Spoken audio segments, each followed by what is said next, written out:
मुस्लिम संगठनों ने वक्फ बिल के विरोध में जंतर मंतर पर भीड़ तो जमा कर ली। इस भीड़ की सच्चाई भी आपको बताता हूं। कोई हरियाणा के मेवात से आया था, कोई किसी और जिले से आया था। सुबह से ही लोग जमा हो रहे थे, सभी को पोस्टर बैनर दे दिए कि लोग खड़े हो जाओ। कुछ पोस्टर हिंदी में थे, कुछ अंग्रेजी में थे, कुछ उर्दू में भी लिखे हुए थे। जिन लोगों ने ये पोस्टर पकड़े थे वो खुद नहीं पढ़ पा रहे थे कि लिखा क्या है, विरोध किसका हो रहा है, क्यों विरोध कर रहे हैं। इनको ढंग से यह भी नहीं पता था, लेकिन विरोध करने आए हुए थे। मुसलमान खतरे में था। विरोध किस बात का कर रहे हैं ये नहीं पता, लेकिन मुसलमान खतरे में है देश में। जब बात करने की कोशिश की गई तो कहा गया कि बात करने से मना किया गया। देखिए वक्फ बिल के विरोध पर आई भीड़ का रियलिटी चेक क्या है। उर्दू में लिखा है, क्या आप बता सकती हैं क्या कुछ लिखा हुआ है? उर्दू तो पढ़ती है ना? नहीं भाई, नहीं दे देंगे। क्यों प्रोटेस्ट कर रहे हैं, आपको ये पता है?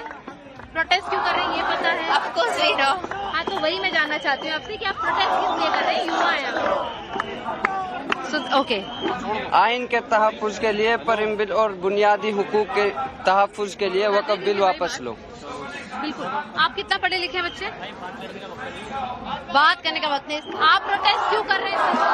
ये वक्फ के खिलाफ जो प्रोटेस्ट है उसका समर्थन कर रहे हैं। आपके पोस्टर में क्या लिखा है, क्या इसका मतलब समझाकर हमें बता सकते हैं कि आप क्या मैसेज देना चाहते हैं लोगों को? देखो वहाँ से सुन लो, सब बताया जा रहा है किस लिए कर रहे हैं। आप क्या लिखा है, अगर आप पढ़ के बता पाए? आप पढ़ लो ना। आप बता दीजिए भाई, मेरा प्रोटेस्ट के अंदर शामिल हो। खुलासा ये है, वक़्फ़ बिल वापस लो। स्पीच क्या कुछ आपने इस पूरी स्पीच से सीखा? बस ये लॉ हटना चाहिए मैम, ये चीज। लॉ के बारे में आपको कितनी जानकारी कि ये हाकिम है क्या? यही हमें तो ये देख रहे हैं आप, आधों को यही नहीं पता कि कानून में ऐसा क्या है जिसका विरोध करने आए। कह रहे वहां से सुन लो। अरे वहां से क्या सुन लो भाई, तुमने क्या सुना ये तो बता दो। खुद नहीं बदेंगे, बाइट कोई और देगा।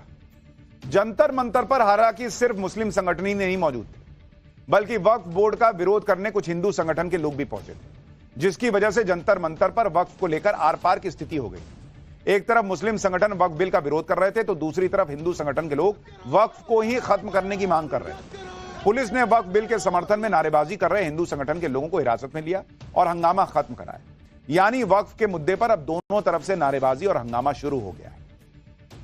वक्फ संशोधन बिल पहले ही एक संवेदनशील मुद्दा है, लेकिन उसकी संवेदनशीलता को समझे बिना वोट बैंक के चक्कर में विपक्ष के नेता वो भी अलग लेवल पे भड़काऊ बयानबाजी कर रहे हैं।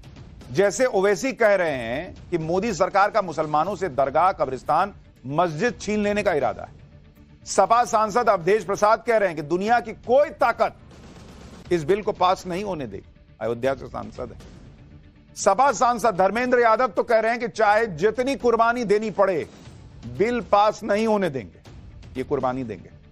कांग्रेस सांसद इमरान मसूद कह रहे हैं कि यह मुसलमानों के अधिकारों को बुलडोज करने की कोशिश है।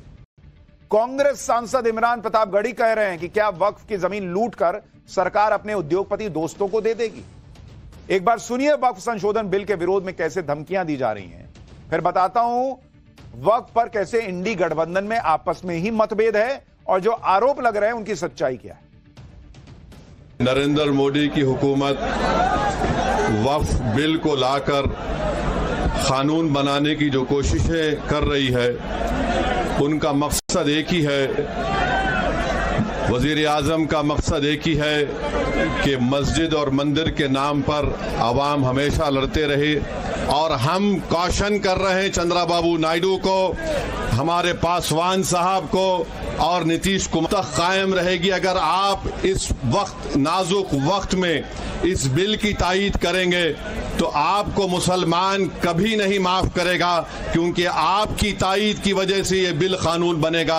अगर हिंदू धर्म की प्रॉपर्टीज में, मंदिरों में, सिखों के गुरुद्वारा में कोई गैर सिख या गैर हिंदू मेंबर नहीं बन सकता तो मुसलमान के इस वक्त में क्यों बन सकता है। होली का त्योहार में जिस तरह से पाबंदी लगाई गई थी नमाज पढ़ने का, ये असंवैधानिक था, संविधान के खिलाफ था, संविधान के आत्मा के खिलाफ था। कि कोई ताकत इस बिल को पास नहीं होने देगी। हमारी पार्टी, हमारे नेता माननीय अखिलेश यादव का, हम लोगों का स्टैंड क्लियर है। किसी भी कीमत पर इस बिल को पास नहीं होने देंगे, चाहे जितनी कुर्बानी करना पड़े। और आपको यकीन दिलाते हैं समाजवादी पार्टी को चाहे जितनी कुर्बानी भी झेलना पड़ेगा, लेकिन इस बिल को हम लोग अपना बस रहते कभी पास नहीं होने देंगे। ये हम आपको यकीन और भरोसा दिलाते हैं।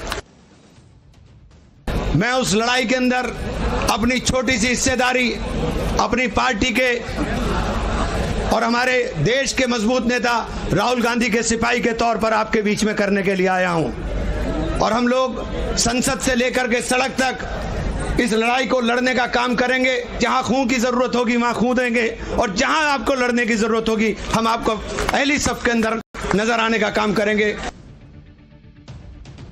खून देने की भी बातें हो रही हैं, कुर्बानी देने की बातें हो रही हैं। इस लेवल पे मामला जा रहा है भाई, आप सोचिए। और जो लोग कह रहे हैं कि भाई हिंदू के साथ ये होता, सिख के साथ ऐसा होता, भाई हिंदू सिख के साथ जो हो रहा है आपको वही चाहिए तो भाई यूसीसी लागू हो रहा है, उसको मान लीजिए। हिंदू सिख के पास ऐसा कोई वक्फ बोर्ड नहीं है, कोई बोर्ड नहीं है, तो आप भी छोड़ दीजिए। वहां बराबरी नहीं चाहिए। आप सोचिए, मोदी विरोध में मुस्लिम वोट बैंक को इनकैश कराने के चक्कर में असदुद्दीन ओवैसी और इमरान मसूद जैसे नेता कैसे मुसलमानों को गुमराह कर रहे हैं। ऐसा माहौल बना रहे हैं जैसे मोदी सरकार ने तो बिना किसी चर्चा के मुसलमानों पर बिल थोप दिया, जबकि सच इसके उलट है। एक कानून को बनाने की जो पूरी प्रक्रिया होती है उसे फॉलो किया गया। पहले इस बिल को लोकसभा में पेश किया गया, फिर खुद सरकार ने इस बिल को बेहतर बनाने के लिए इसे ज्वाइंट पार्लियामेंट्री कमेटी यानी जेपीसी के पास भेजा। जेपीसी में असदुद्दीन ओवैसी भी थे और कांग्रेस सांसद इमरान मसूद भी थे। समाजवादी पार्टी की तरफ से सपा सांसद मोहिबुल्लाह नदवी भी थे। लेकिन आज यही नेता बिल के विरोध में ऐसा माहौल बना रहे हैं जैसे सरकार ने बिना किसी को बताए चुपचाप बिल पास करा लिया। जेपीसी में शामिल सपा सांसद मोहिबुल्लाह नदवी क्या कह रहे हैं, जरा उनको भी सुनिए।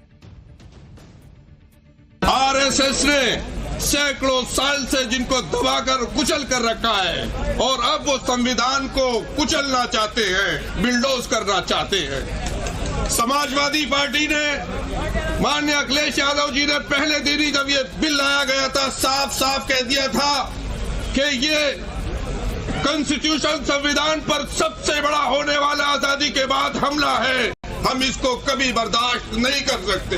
जिस तरह से मजाक किया जा रहा है कि उनके मजहबी मामलात में दखल अंदाजी की जा रही है, ये बीजेपी वो पार्टी है जो एक मुसलमान को सारे मुल्क में एक सीट लोकसभा की नहीं दे सकती, वो वक्त की रक्षकता क्या करेगी।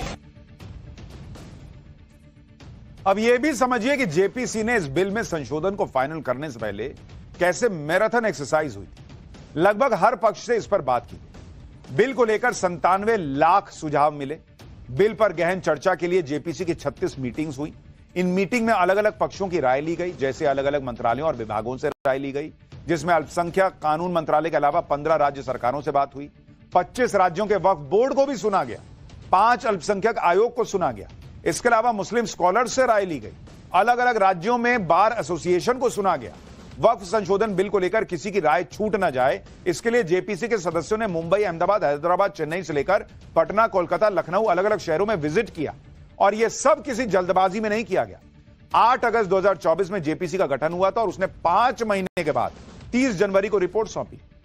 जेपीसी के अध्यक्ष और बीजेपी नेता जगदंबिका पाल खुद बता रहे हैं कि जेपीसी ने all India Muslim personal law board की भी राय सुनी थी। उनकी राय को भी रिपोर्ट में शामिल किया गया है।